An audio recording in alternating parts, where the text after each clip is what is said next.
everyone has different learning, what they want to do and how they want to approach it. And I just didn't want to overwhelm them because I felt like when I was first into it and I was so excited about it, I had probably turned off some people from really looking into it. They just didn't want to talk to me about it. They would turn their head and like, let's talk about something else. Hey there, Points people. You just heard a clip from Sheila Rivera, a student in the Points Accelerator program. Sheila works in the healthcare industry and has a side hustle with tutoring. In this episode, expect to hear about getting started with business credit cards through some different side hustles, how to find 6 tickets on points on the same plane if you are traveling with a large family, Sheila's $10,000 trip to Spain and Portugal that she booked with points, and so much more. And if you are looking to maximize your points so you can travel like Sheila, we have a free live training coming up at geobreezetravel.com/webinar. We're covering how to optimize your points. And I only do these free trainings a couple of times per year, and they are not recorded. So if you miss it, you miss out. Again, you can sign up at geobreezetravel.com/webinar. And now, on with the show.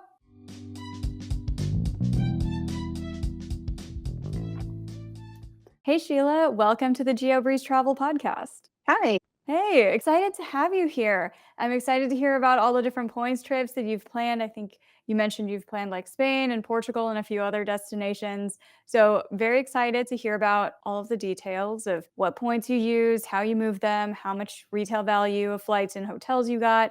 But before we jump into all of that, tell us just a little bit about your background and how did you get into the world of points and miles? So my name is Sheila. I am from California and I started the Points and Miles probably about 10 years ago, but I only had one card. I wanted to go to Hawaii, focused on Hawaiian Airlines, and that was really my focus. I learned about you probably in around 2022 and did an introductory call with you, learned how to diversify, became a Points Accelerator student, learned about your course, and really now I have a Chase card, I have a Capital One card, I have an American Express card, and learned more and more just building on that knowledge.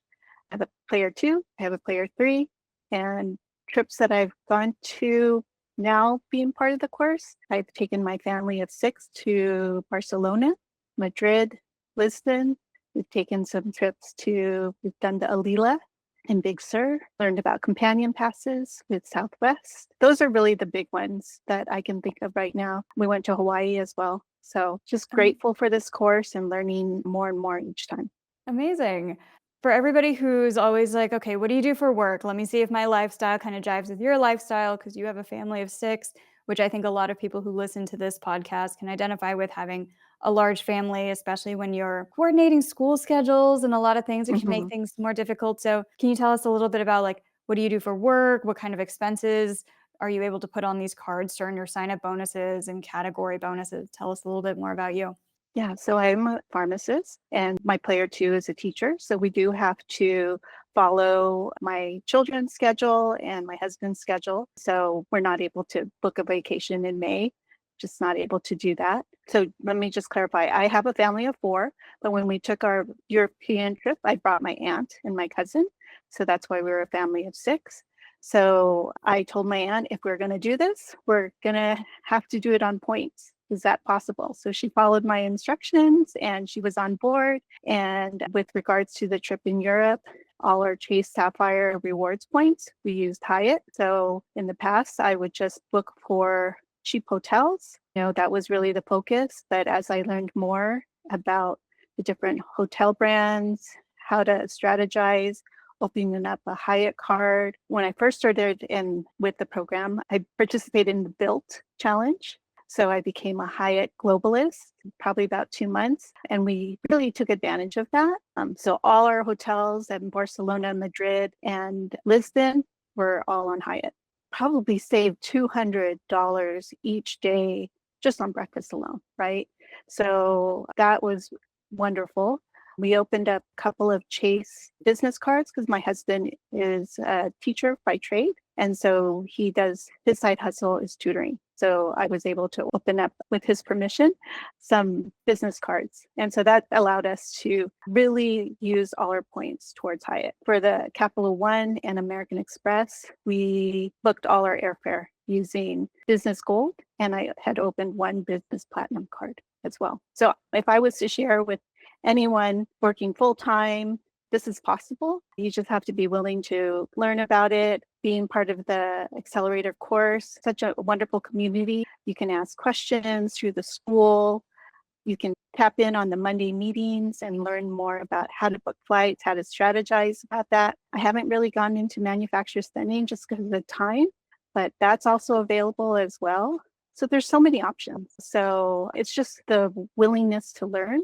And once you're in it, you're just like, wow, why didn't I do this sooner? Because why was I paying for cash when I went to Japan 5 years ago? That's my next to do, is to go to Japan with my family on points. I'm so excited for when you accomplish this. So before you jumped into our course and took the intro call and everything, walk us through, where were you in your points journey? Were you at like still just the Hawaiian card? Did you already have a couple cards and you're like, oh, I need to get deeper into this? What kind of motivated you to say, I should book a call and I should probably sign up for something? Because most people don't go from one card to deciding they need more help. Some do.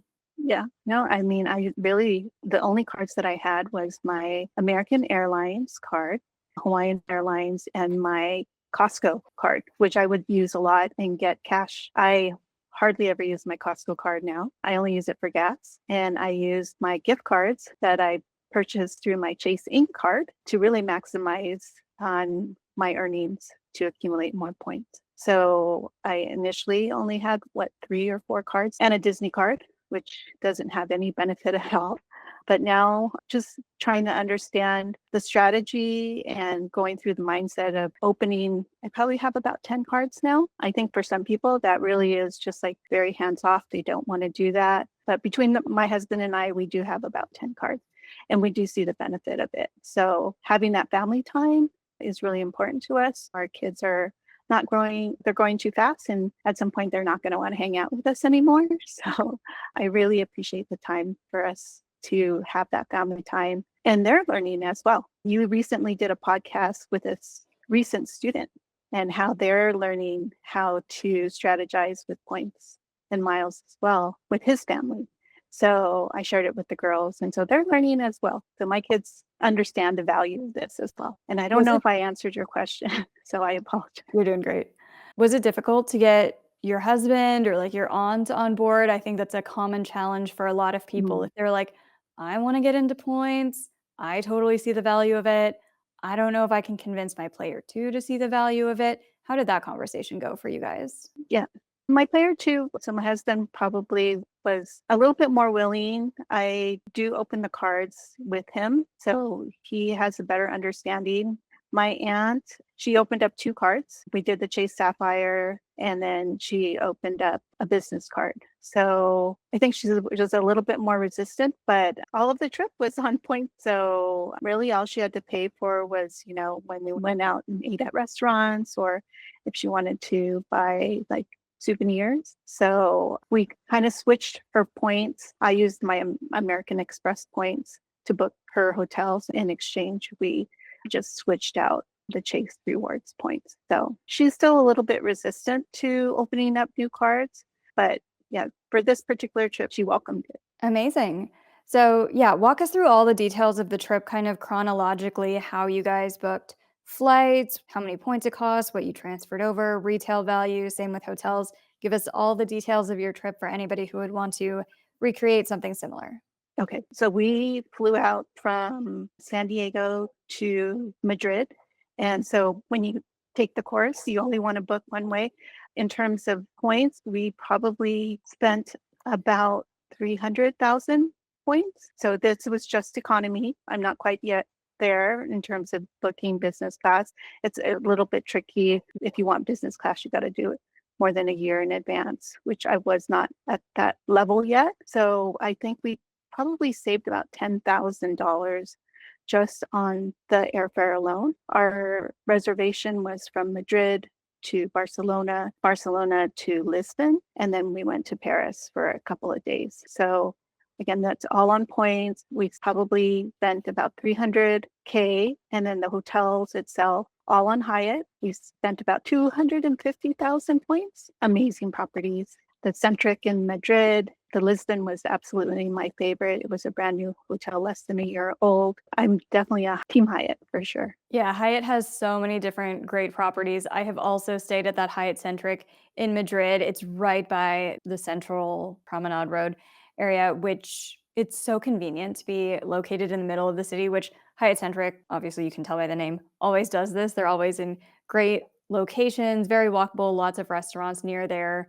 Which hotel did you stay in Paris? So I used my Capital One and we did it right by the airport. So just a Marriott close to the airport just because of our departure time. So I wish we could have stayed at a Hyatt, but just because we were just there for a day and a half.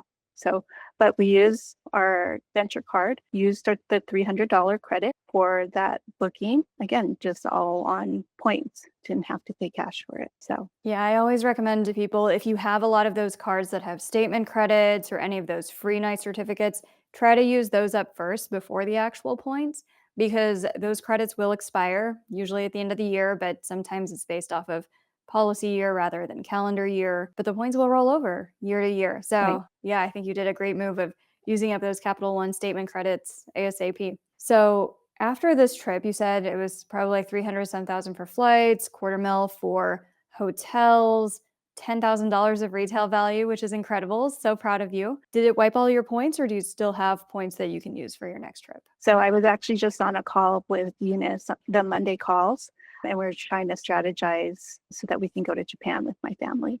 So I still have points, and I was just on a call with Eunice and learning what is the best strategy to go to Japan next year.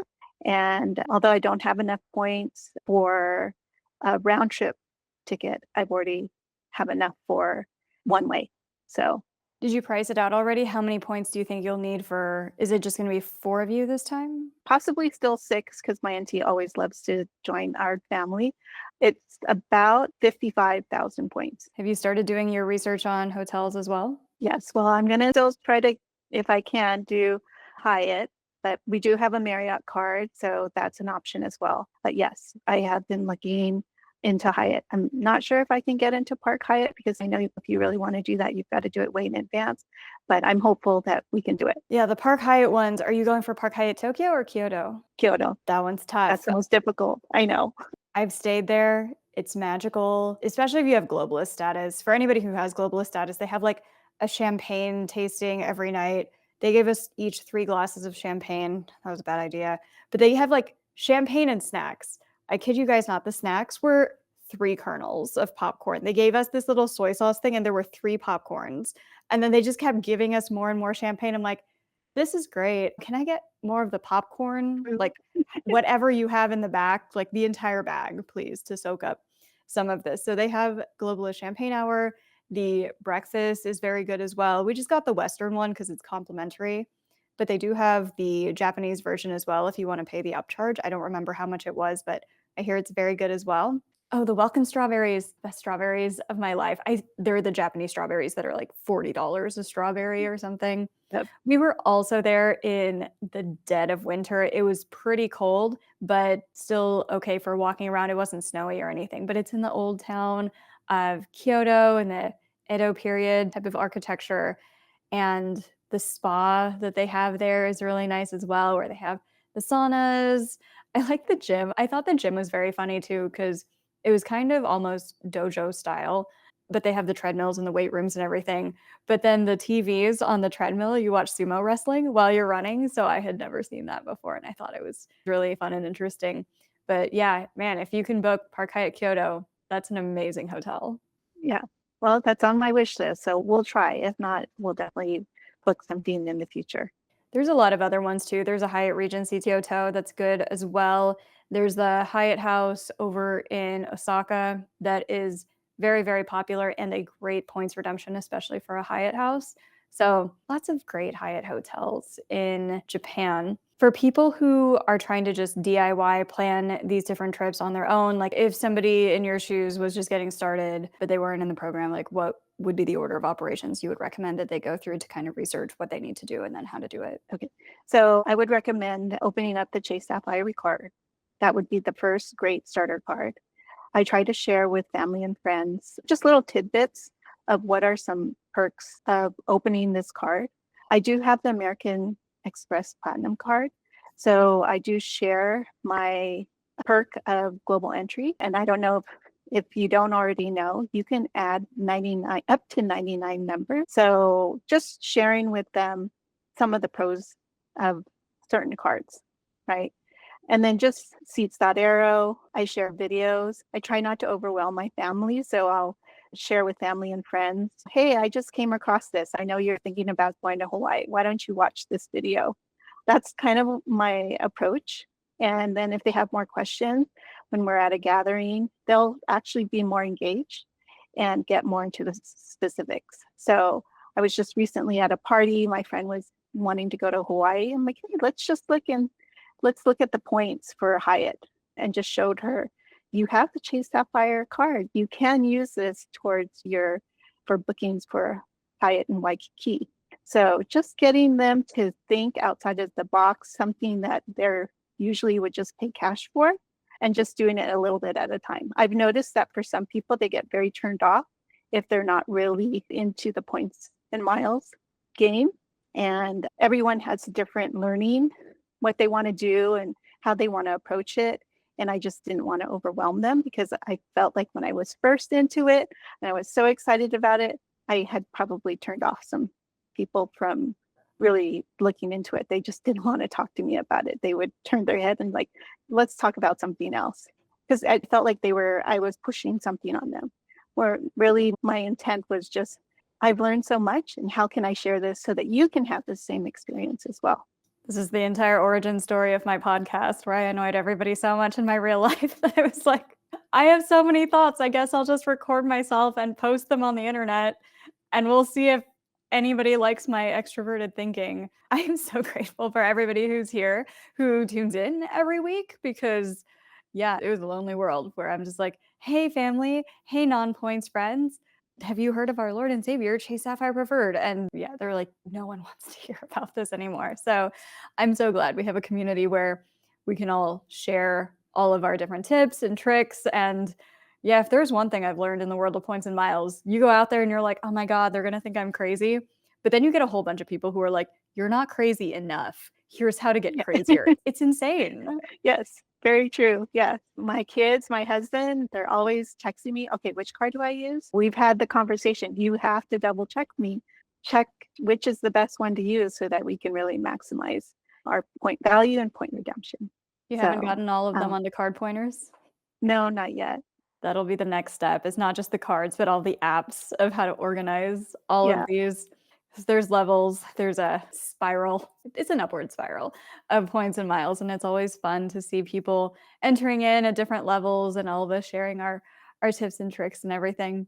Well, Sheila, it has been a pleasure having you on the show today. Any last tips for listeners who are looking to get more into the world of points and miles, either diving in or leveling up from wherever they are now? Just be willing to learn more.